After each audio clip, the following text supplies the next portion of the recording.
Simplifies Genesis sequence. Hi everyone, thanks for taking the time this late in the day to watch this talk. I hope I can tell you some interesting new things, even though it's already 6:20. So let's get started. What I will be talking about is basically a new way of building resilient applications, which is called durable execution. And it's a tools in action presentation, and the tool I will be using is called Restate. So I'll be showing you a bit about how it works and how it helps with the goal. So let's first talk a bit about the context of where this is situated. So imagine we have like a simple piece of user code somewhere in our infrastructure. What it does is it creates new users.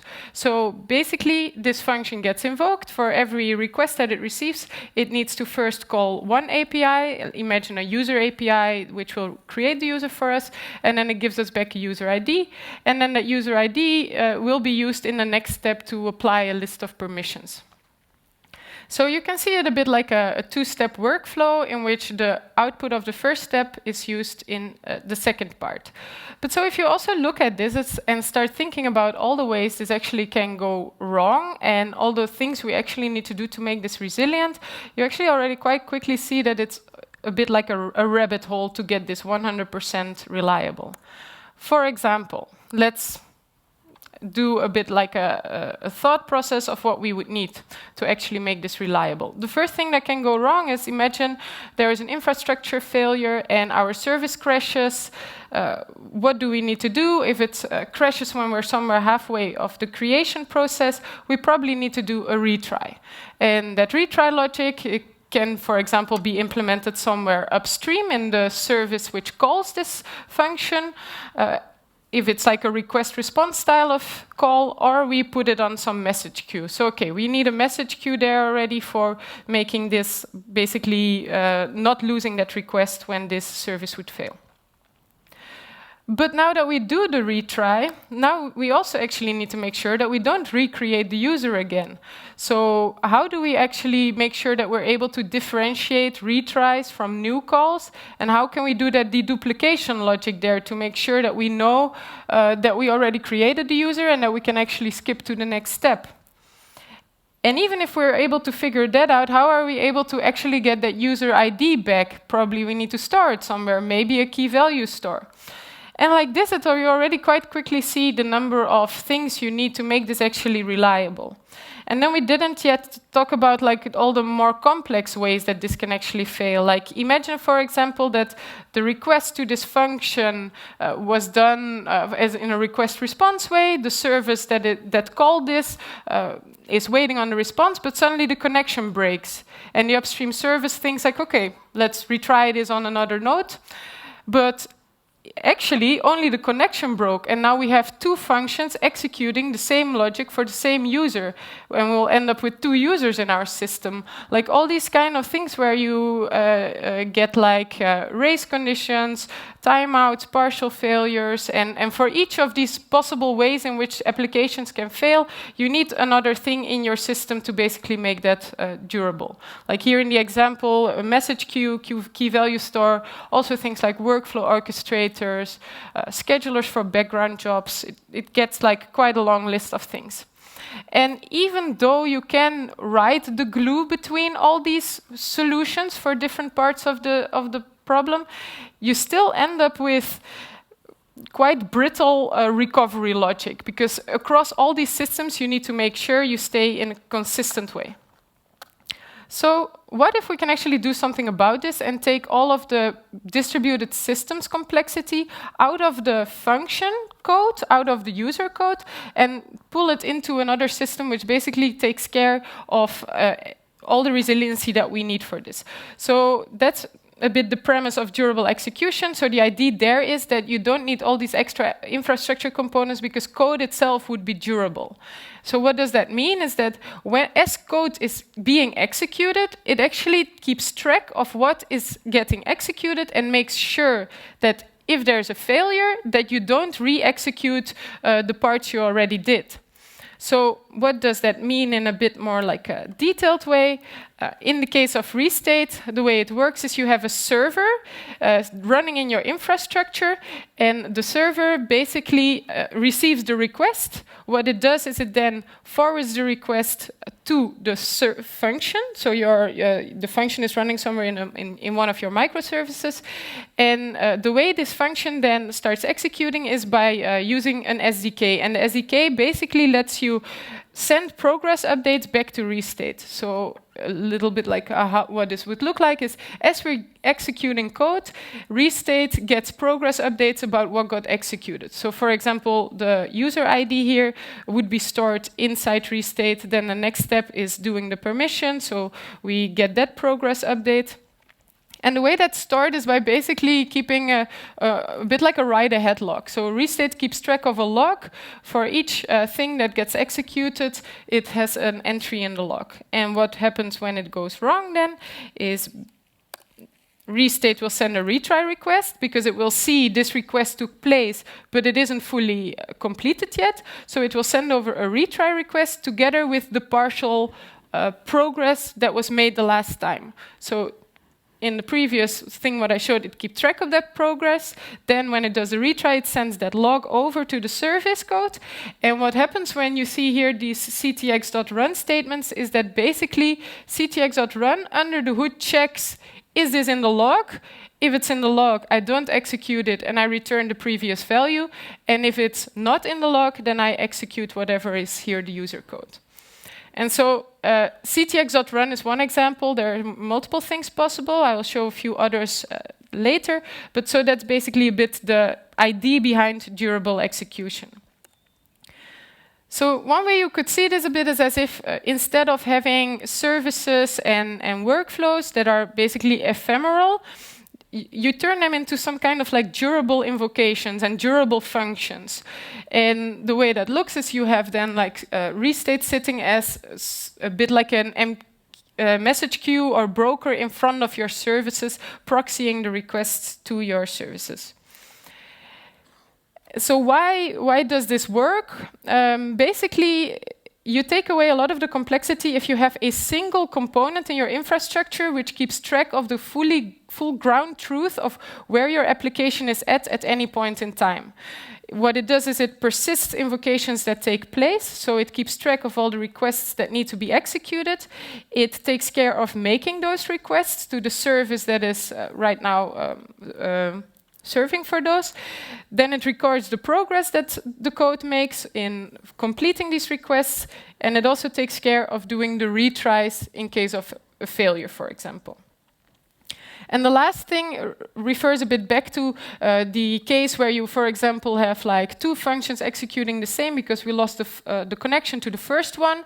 How does that work? Because we use that context.run, we can also see when we lose the connection to Restate. So in that case, we can block any further execution from taking place there, basically. So a bit maybe more a high-level way to look at it is you could see Restate a bit like a new generation to write durable microservices, durable functions that execute with workflow-like semantics without needing to write glue code, recovery code, retries for basically any interaction you do with external systems. So Restate basically exists so you don't end up in this way, which actually many microservices architectures these days do have all these components and kind of end up here. So that was a bit on the durable execution side, but you need more in an application than just executing a single function. So in order to basically make that paradigm work end-to-end, it also works for communication. So basically a service calling another service is basically just another entry in the log and just a new invocation that Restate does. So this way you can do things like send a request to another service and transfer the response back, or you just send a request and you do it more like in a messaging way where you don't wait for the response. And you can also do things like more like a bit like in the direction of durable futures or durable promises, where you do things like a durable webhook, for example. And then the final part of what we need in order to make this a fully consistent application is actually the application state. So I'll be showing a little demo later on, which will show all these things to make it a bit easier. But so one final way to look at it is you have all these different infrastructure components and all the glue in between them. We basically take that away so that you don't need to be a distributed systems engineer in order to develop a robust service and a resilient service. We basically provide like durable primitives that you can use in your code, and you don't need to worry about these ways it can go wrong. Okay, let's show a little demo. So I actually implemented the code that I showed a little bit earlier. So this is like the create new user service. The first thing it does is call this user API, and then it uses the user ID to apply a set of permissions via another API. So let's just run this. So if we run it, we see that now this is serving on port 9080.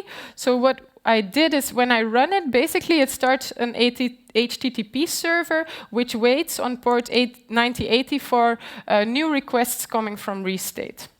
So the next thing I need to do is now start Restate. Restate is a single binary, so the only thing I need to do is actually execute Restate server, which will execute the Restate binary. I don't need anything else like databases or extra queues around this. This is basically one single binary which contains everything. Okay, so now I have Restate and I have a running service. The next thing I need to do is basically tell Restate where the service is running so that it can invoke it for us. The way I can do that is via the CLI. I can ask it to register my deployment that is running on 9080. So that's the port where it was waiting for requests. So if I execute this, it will tell me I found the user manager here. And I found the create new user function in that service. Is that correct? So yes. So now Restate will actually be able to invoke this function for us. So we can actually list the services, and here we should now see the user manager as one of the services that we have available to invoke. Okay, so let's invoke it actually. I have here a curl request, which does just that. So what does it do? It calls Restate, because the request gets proxied via Restate. Then it says the service for which this request is meant is a user manager, and the function I want to call is create new user. It's like RPC style, if you're acquainted with that. And my body is just a name. I want to create Sarah Smith, and these are some permissions I want to apply. So if I execute this, a little bit later, I get here a response. What I actually did in the code is this apply permissions function crashes randomly in 50% of the time. So here is just throwing a runtime exception randomly 50% of the time. So we can actually take a look at what happened. Okay, in this 50% of the time it never crashed. Let's try it again. Okay, that took a bit longer, so I think it crashed, yes. So let's have a look.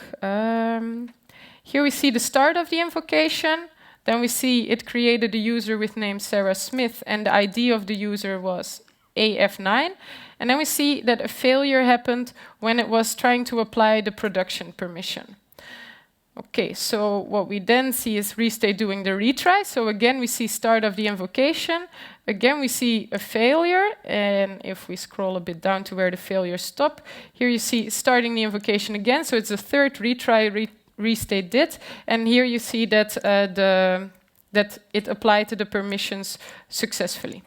So that's basically a bit the idea of durable execution. So I didn't need to do anything more than actually just wrap this in ctx.run, and that under the hood did that like process of either executing or getting it from the log and persisting whatever gets executed in Restate.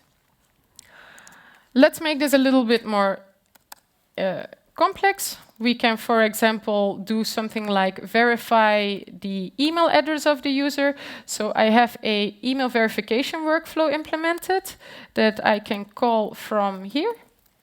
So I'm calling, this is another Restate service, and I'm using here the clients that are generated by Restate to call this. So I can here ask to run the workflow and wait for the response, and this gives me a Boolean back, and this Boolean actually just tells me whether the verification was successful.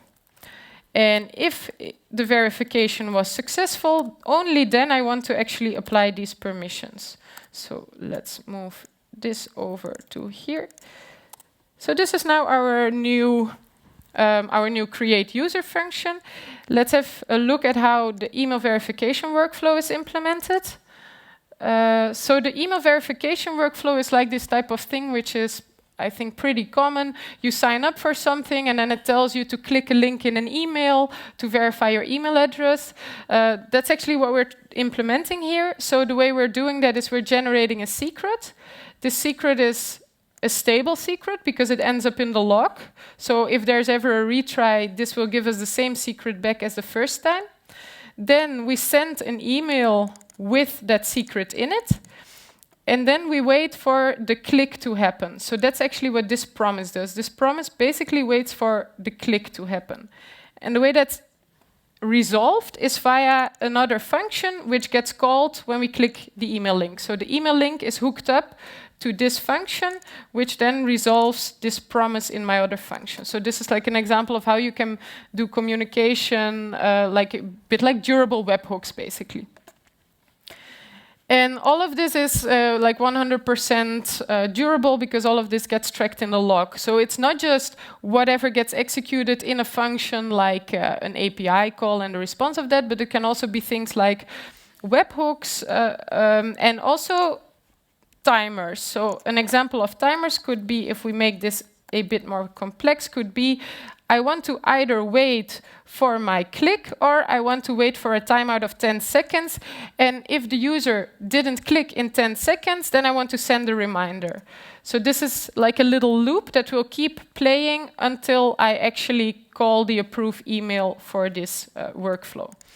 So this is like a little bit more complex example. Let's also run this. So I need to restart my user manager because I changed the code.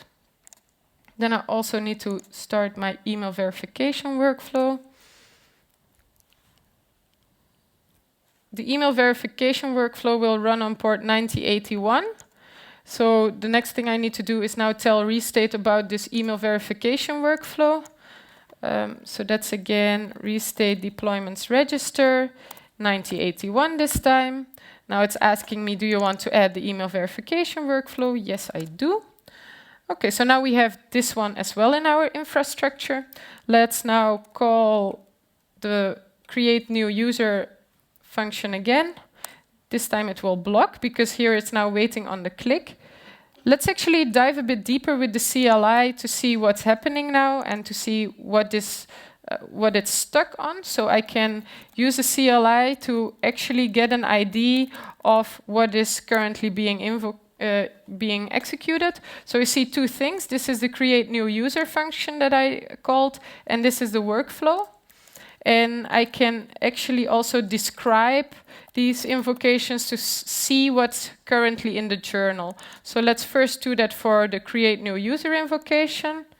If I execute this, I see the information about the invocation is that this was a call to user manager create new user, the time, some other details. And here on the bottom, I see the progress that it's currently making. So what it did is it first did basically like an effect, create the user, and after that it called the email verification workflow, and it's right now paused on that, so it's waiting on that.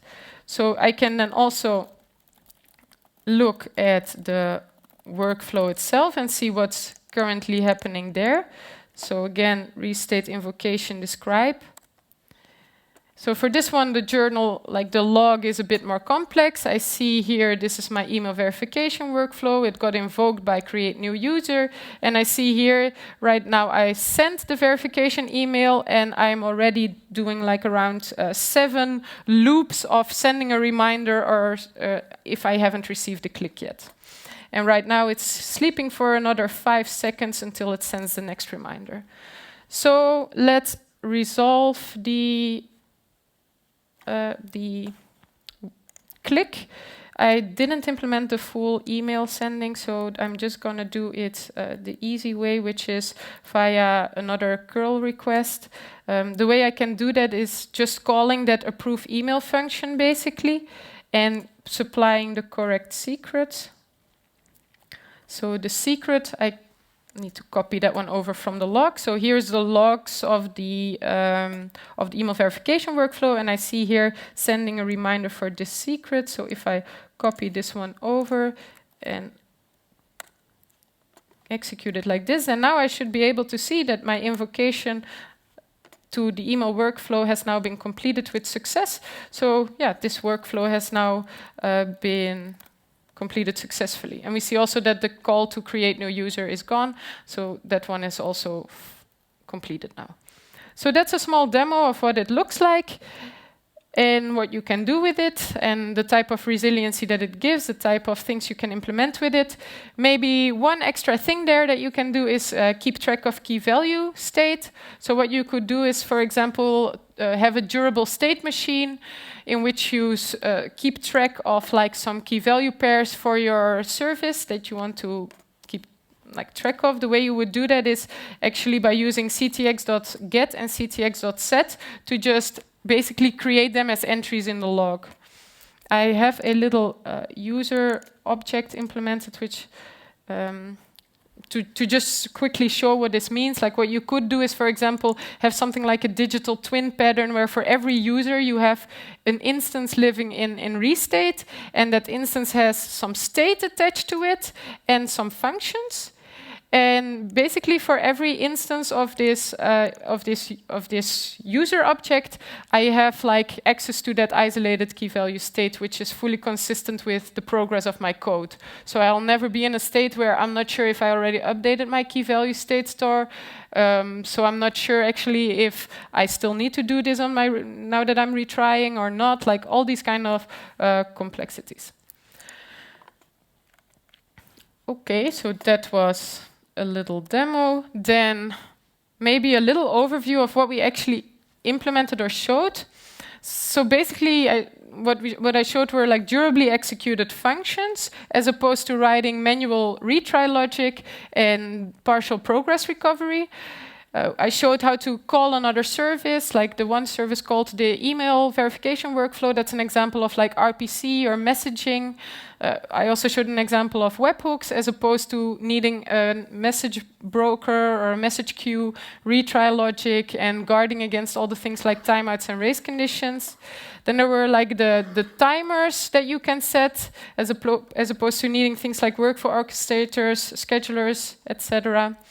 The idempotency, I actually didn't show that. I can quickly show that one as well. So if you look at, let me quickly revert this one to not do the verification and then rerun it. 1 second.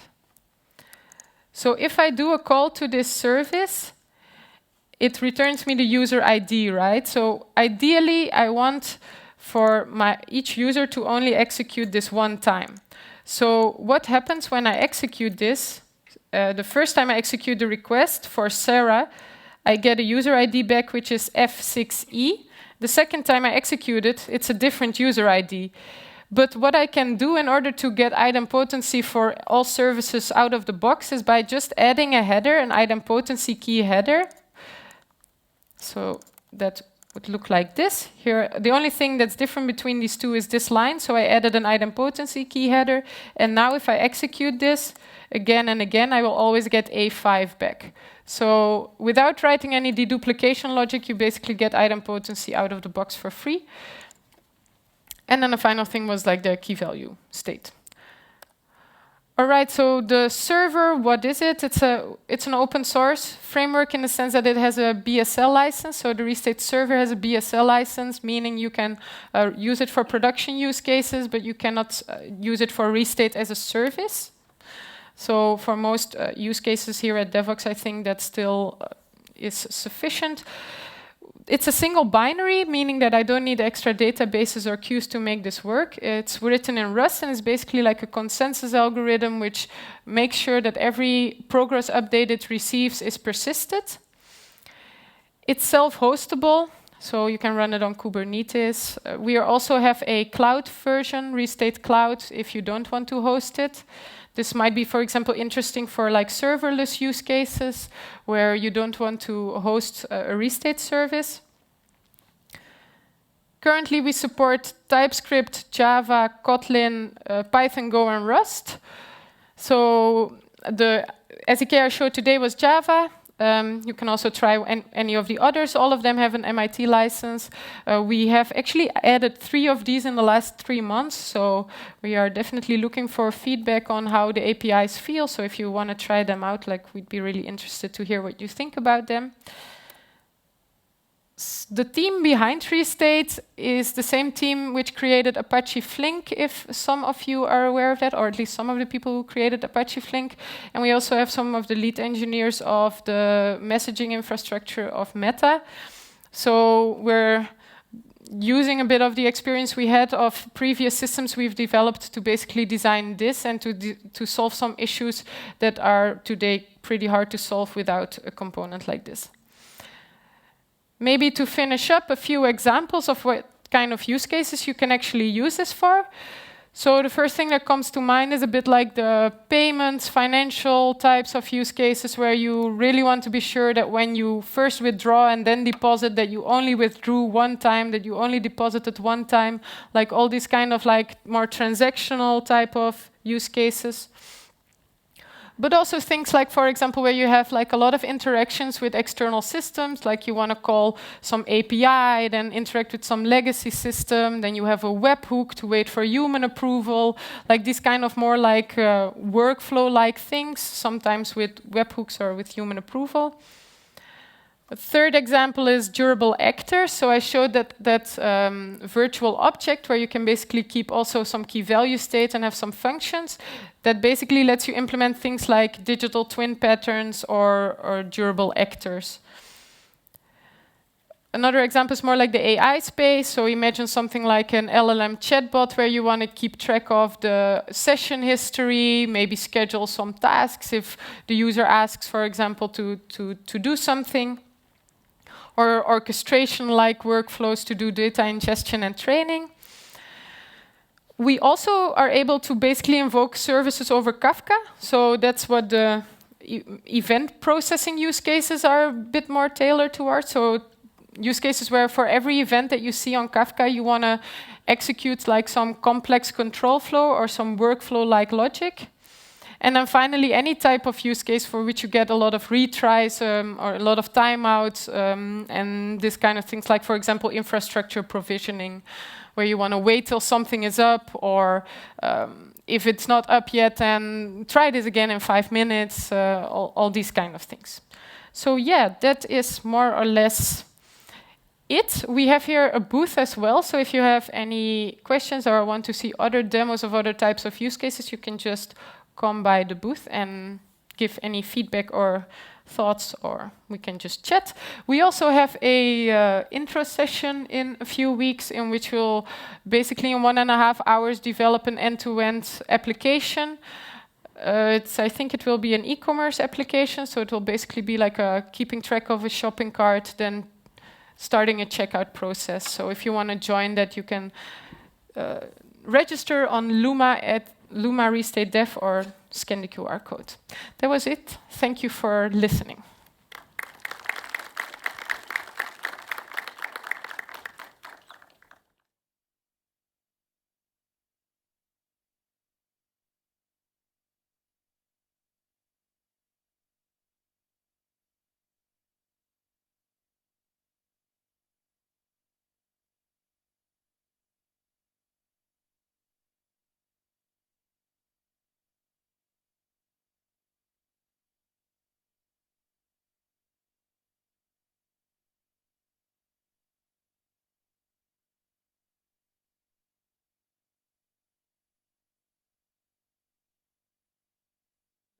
Was mainly about like whether Restate can actually also bring the service back, like recover the service.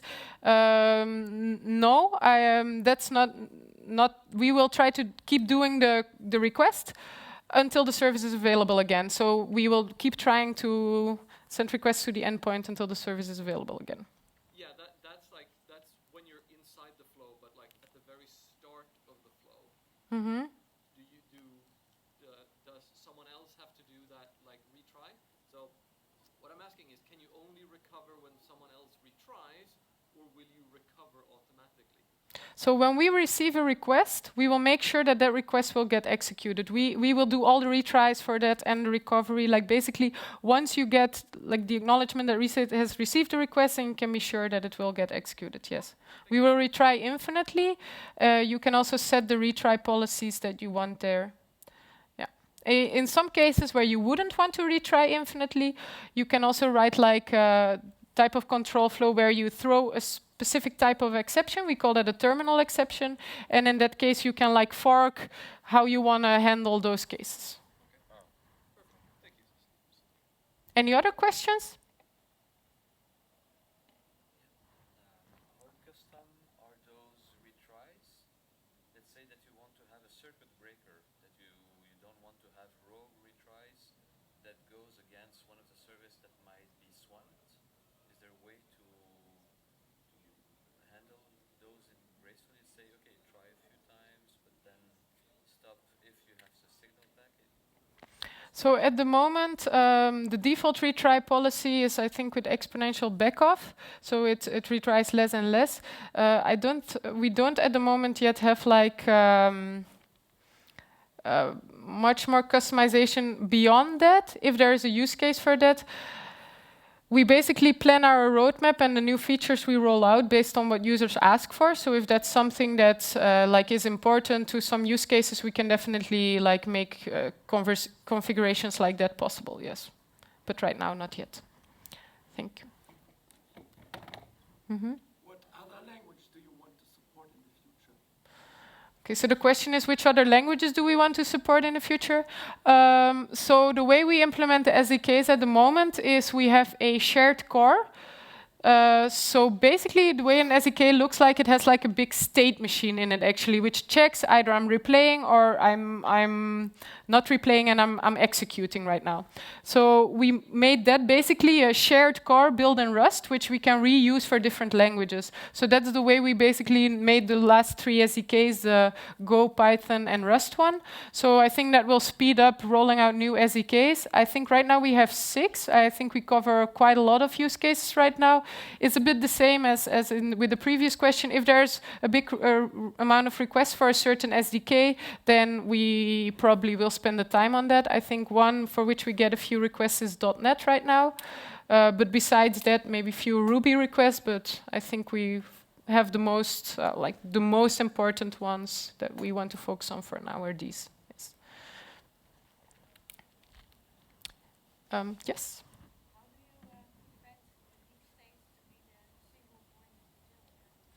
So the way Restate, how do you prevent Restate to be a single point of failure? So the way Restate is built is it's basically a distributed consensus algorithm. We want to, it's like a distributed system in which we have several instances of Restate running. So the way it works is for each progress update that we get, basically, we make sure that there's consensus on it, that it's fully persisted, and then it continues. So basically, it's a single point of failure if entire Restate, all your brokers would go down. But yeah, it's like any other distributed system, like Apache Kafka or whatever you have in your infrastructure. It's in the same way a single point of failure. On the distributed architecture, so what we have now is we have a single node, which is fully persistent, but we don't yet have the distributed version. So that means it's fully resilient and persistent, but it's not high available. So the distributed version is our highest priority at the moment and will be rolled out somewhere in the next 3 months for first versions. So then you will also get high availability. Any other questions?